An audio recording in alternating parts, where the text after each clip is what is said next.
Today we're talking about the bread and butter of most people's business, where the bulk of all of your revenue comes from, what types and things like that, what to expect as well.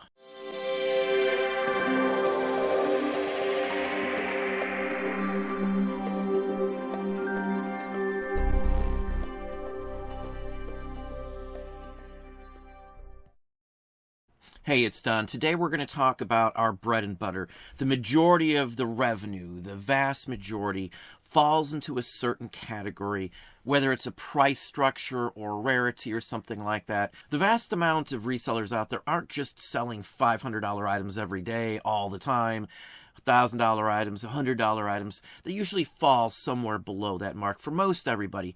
Again, it just depends on what you're selling, what you're in. And also, don't consider the amount it's selling for. Consider how much you have into the item. Like if you're selling $1,000 items all the time, but you have $750, $800 into them, you're only making a couple of $100 off those items. It doesn't matter the amount of the sale, so to speak. It matters about how much profit you are getting off those items. Most of you who watch my channel know that I don't pay a ton of money for most of the items. I don't care if I get the top dollar items for everything. I'm not going to wait in line for hours to be the first one in the door in most places I go. I've got better things to do with my time. Sometimes it's just whatever's laying on a shelf. This is a dollar purchase, and this is a Wing Fung Hung, and that's literally how it's marked on the bottom. It's a whiskey jug, basically, like a crock material.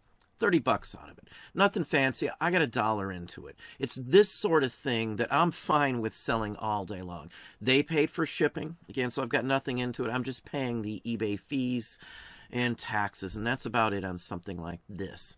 So I don't mind this sort of thing. It's easy to wrap. It just goes in a small box. I got a ton of eBay's cushioning, the wrapping tissue paper from eBay from the free supply. So I have almost nothing into this.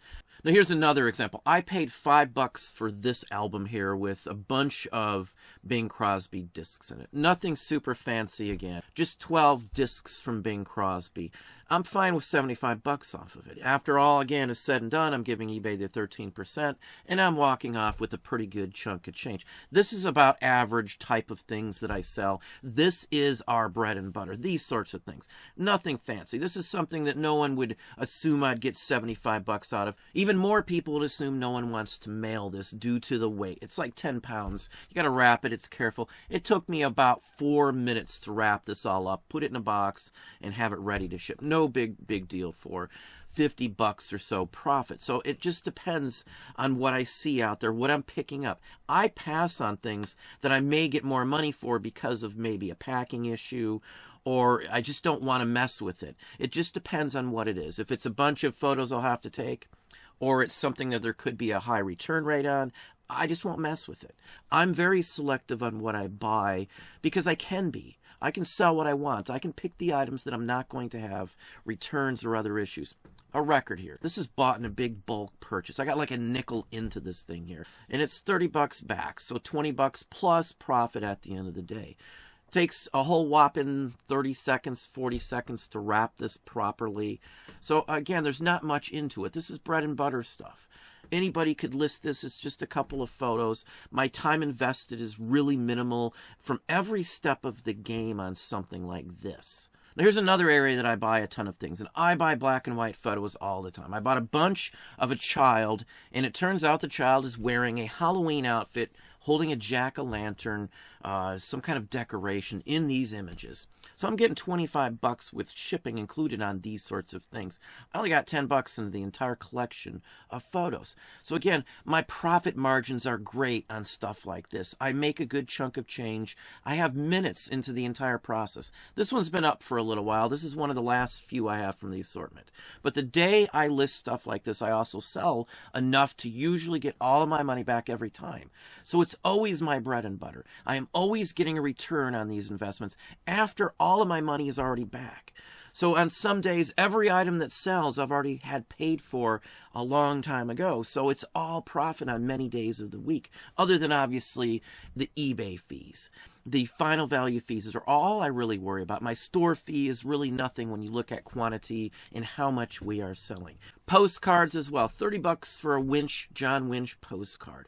This is $1 or less purchase. Usually I can buy them in big bulk, and I can get the price down even sometimes to 2 or 3 cents a piece when I'm buying thousands of them. The last bulk purchase I got around 10,000 postcards all at once, and my price invested into each one was just under 2 cents a piece when you break it down per card. So again, this is bread and butter stuff. This is $30 return minus eBay's fees on something like this. Easy to list. It's scanned. It's just dropped in a scanner, pulled out. I mean, there's nothing to this.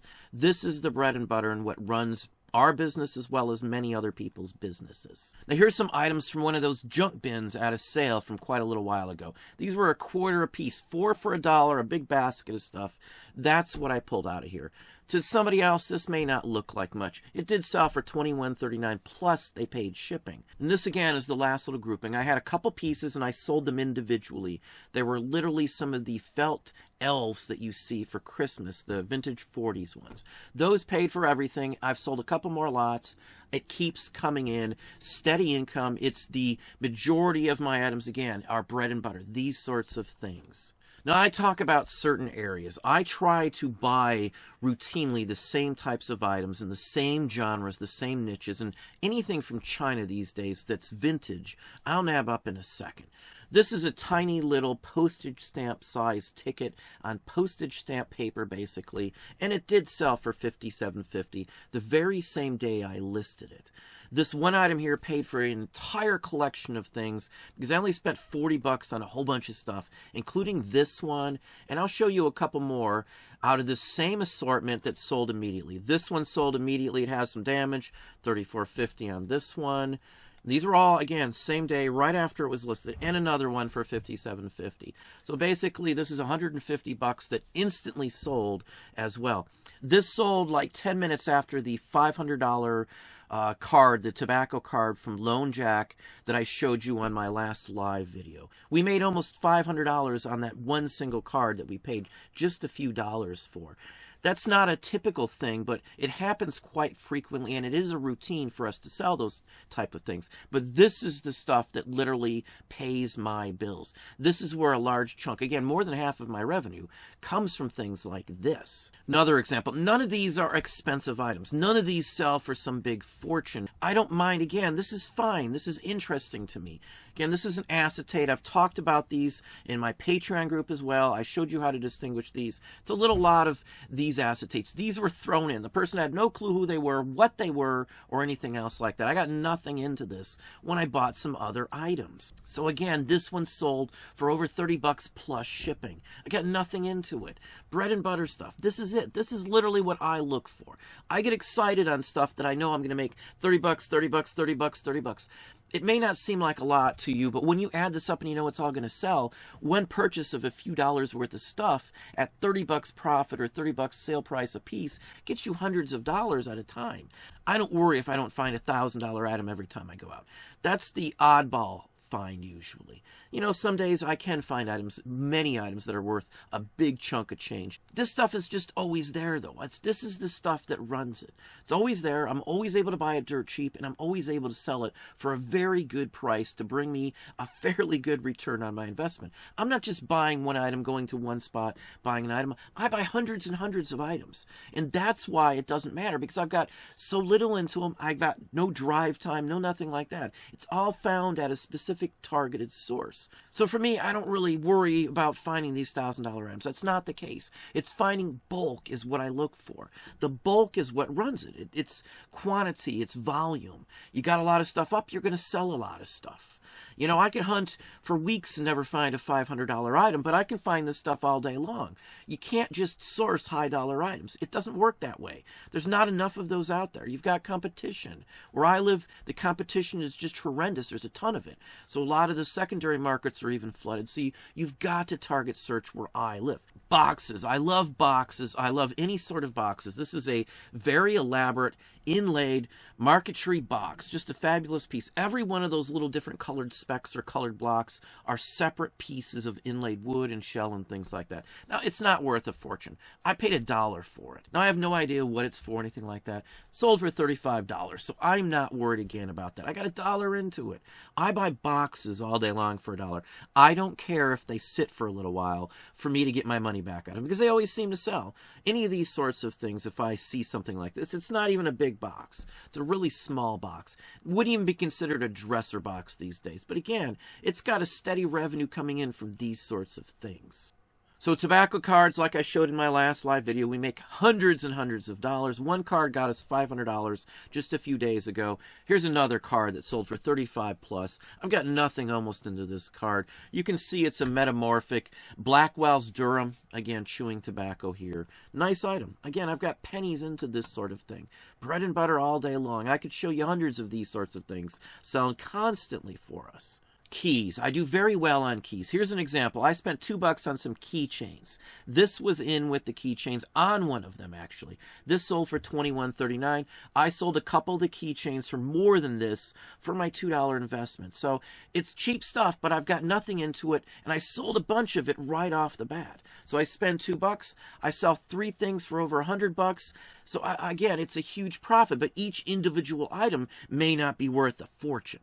That's the point. This is the bread and butter. This is what rocks most people's businesses. It's these sorts of items. Routinely. Most everybody I ask is not just selling a $1,000 record every time. They're not passing on stuff because it's not worth $1,000. They're buying in this type of range. We even will go down in some categories to selling items for $9.99, like a postcard, because I can scan 100 postcards almost in a minute, and it only takes like 45 seconds to list any postcard on eBay. And they can be cross-listed for nothing on other platforms. So there's certain things that are no-brainer. I don't really care how price-wise it is, as long as it's $9.99 or better. Records, again, bulk purchase here. This is a Baker. This isn't anything very spectacular. Bernie Armstrong. This is Hot Dance, like a swing type from the day. $24 basically shipped out. Got nothing into it. It's a quarter for me. Most people don't mess with this sort of thing. So our bread and butter in some cases are items that just people don't want to mess with. Or they don't know how to pack it. They're worried, or they don't know how to list it. They don't know how to find the information. I don't mind that being the case because I know this area. It's easy for me to find. It's easy, again, to list. 2 photos, goes in a box. I get those easily in big bulk. Everything is right here for this sort of thing.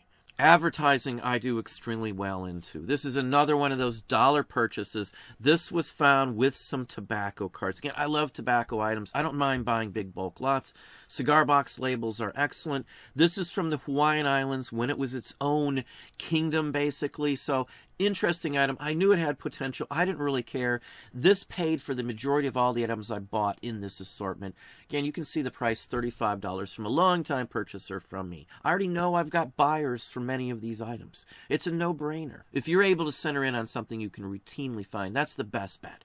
Finding those one-off $500 items, $1,000 items, just don't happen that frequently for most people. It's just a fact. It's just the way the market is. But anyway, that's what I have for you today. Well, there you have it. Hopefully that gave you some ideas, some thoughts. If you enjoyed this video, please hit that like button down below. You can also hit the bell icon to be notified if I post new content or go live. Subscribe and tell all your friends.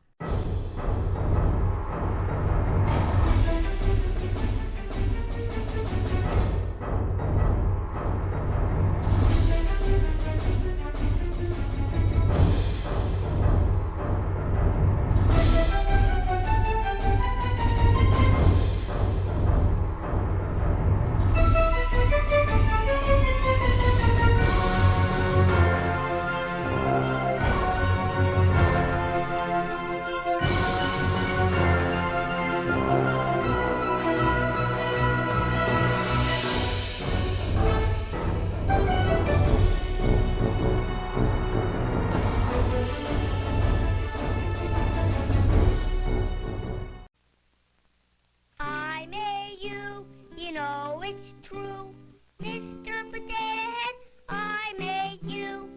Eyes and ears, mouth and nose too, Mr. Potato Head, I made you. I made you.